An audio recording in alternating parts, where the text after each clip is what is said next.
Bonsoir et bienvenue dans cette nouvelle édition d'Info Soirée. Voici le sommaire. Triste fin pour un collégien ce jeudi après-midi à Quartier Militaire. Il est décédé dans un accident de la route impliquant un autobus et une voiture. Son père qui était au volant de la voiture a été grièvement blessé et transporté à l'hôpital. Une fillette de 9 ans agressée par un individu en pleine rue hier à Amaury. L'homme a découpé son uniforme avec une paire de ciseaux qui se trouvait dans le sac de la petite. Elle a réussi à s'échapper des griffes de son agresseur. Son témoignage dans cette édition. Opération réussie de la brigade antidrogue, 250 000 roupies de drogue et une somme de 91 500 roupies saisie sur une femme de 44 ans hier à Quatre-Bornes, alors qu'à résidence Kennedy, un maçon de 29 ans a été coffré avec plusieurs sachets de cannabis valant 50 000 roupies. Ils sont maintenus en détention. L'achat des respirateurs artificiels auprès de la firme espagnole Pack & Blister coûtera plus cher à l'État. La première commande a été retournée car elle n'était pas en ligne avec les recommandations des autorités mauriciennes. L'enquête de l'ICAC sur l'achat d'équipements médicaux pendant le confinement polarise toujours l'attention. Le député travailliste Eshan Juman a remis des documents hautement confidentiels aux enquêteurs de l'ICAC ce matin. De son côté, le ministre de la Santé nie avoir interféré dans l'exercice d'Emergency Procurement. Allégation de non-respect des procédures entourant la rénovation du bureau du directeur général de la commission anticorruption. Navin Bikari n'a pas produit les documents y relatifs lors de la réunion du comité parlementaire de l'ICAC ce matin. L'opposition maintient la pression.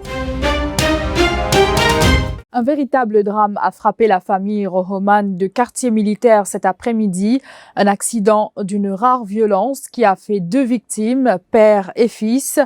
Zaïd Rohoman, âgé de 42 ans, et son fils Ridwan, 12 ans, qui revenait du collège. L'adolescent est mort sur le coup alors que son père a été transporté à l'hôpital de Flac où il a rendu l'âme après quelques heures.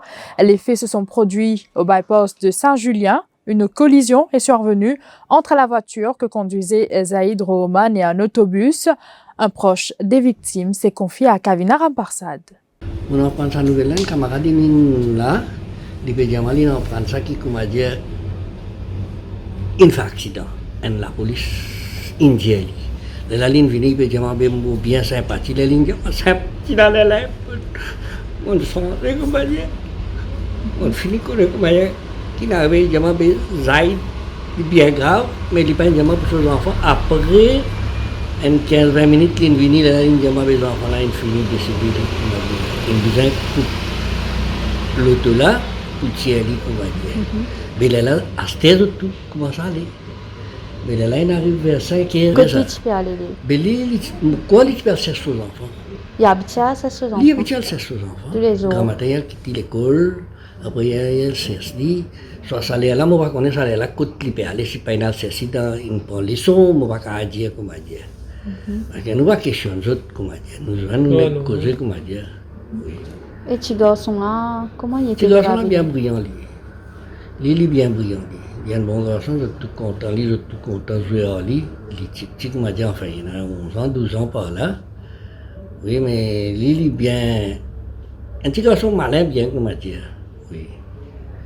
Toujours les content rendre un petit bateau, un petit chose joli, hein, ils mettent ce petit moteur, ils mettent ce petit la lumière, bateau là roule dans de l'eau tout, il y a lui.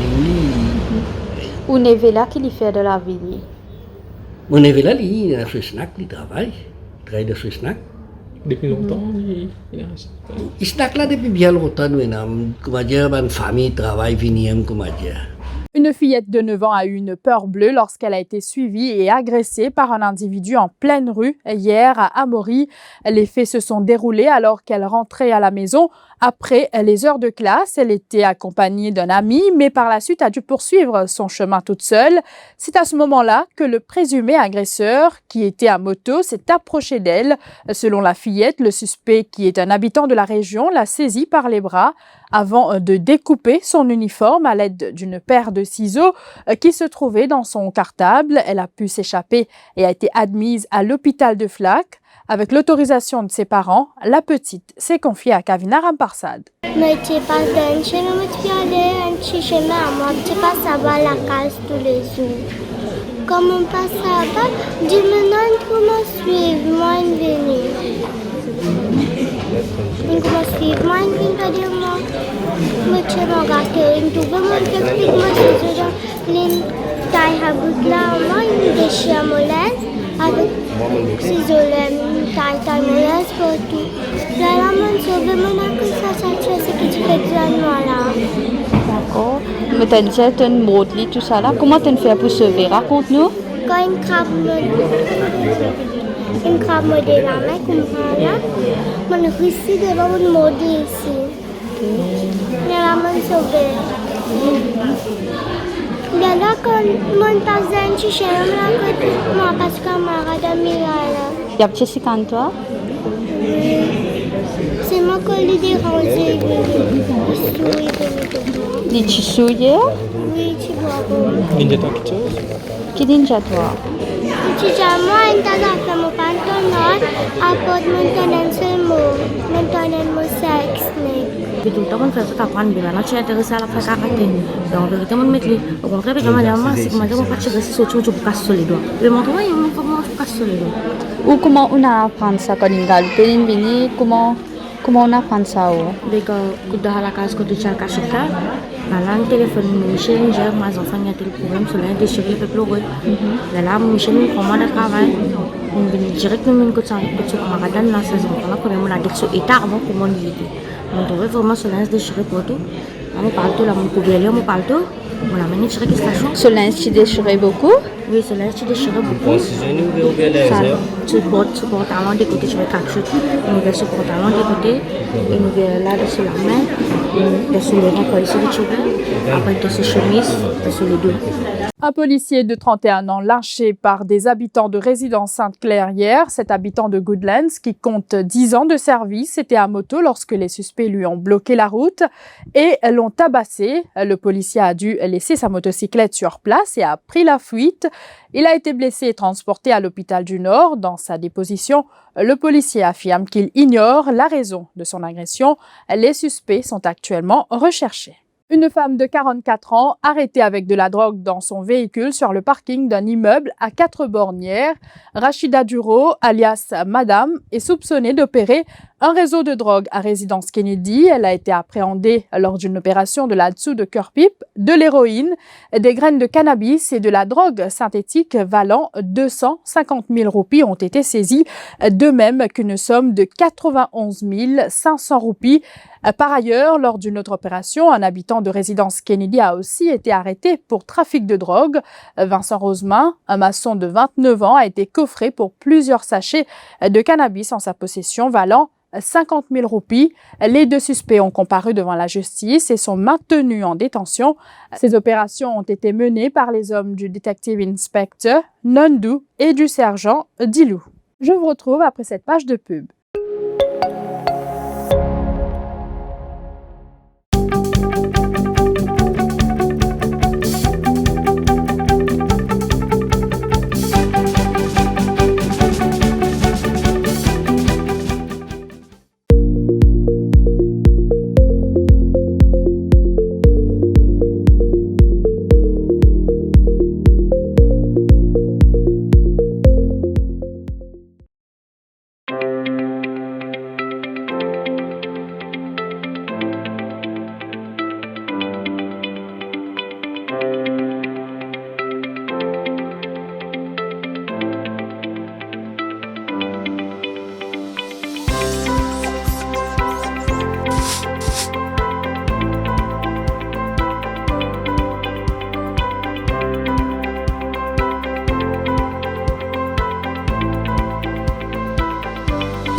Dans le dossier d'approvisionnement en équipements médicaux auprès de Pack & Blister, encore des contradictions notées et des révélations qui montent à la surface. Ces dernières 72 heures, il y a eu différentes versions sur le contrat pour les 50 ventilateurs, alors que jusqu'ici, le ministre de la Santé et celui du Commerce martelaient que les ventilateurs seront livrés bientôt.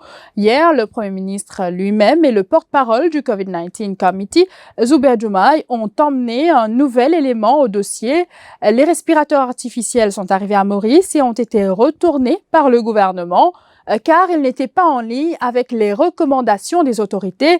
L'État avait déjà payé 476 millions de roupies et il nous revient, Jean-Luc Émile, que le coût de ces nouveaux équipements connaîtra une majoration. Pack & Blister a fait savoir que les nouveaux respirateurs artificiels commandés coûteront plus cher. L'État a déjà payé 476 millions de roupies pour les 50 ventilateurs. C'était le 3 avril dernier, conformément au deal initial, mais ces équipements étaient défectueux. C'est la première fois hier que le chef du gouvernement a évoqué cette affaire et il a insisté sur le fait que son gouvernement a réclamé des équipements de qualité. C'était à Gros Caillou. Alors, à ce moment-là, quand nous gagnons confirmation qu'il y a une compagnie étrangère qui est disponible pour nous acceptons la commande, nous finissons faire le paiement. Si je ne me trompe pas, nous finissons faire le paiement. Mais nous ne pouvons pas accepter ventilateur qui est défectif. Alors, les autres alternatives, et Valérie Dizou, ce qui me connaît, disposé donc pour fournir nous d'ailleurs un nouveau gamme de ventilateurs. Donc laisse-nous guetter, nous finaliser avec lui.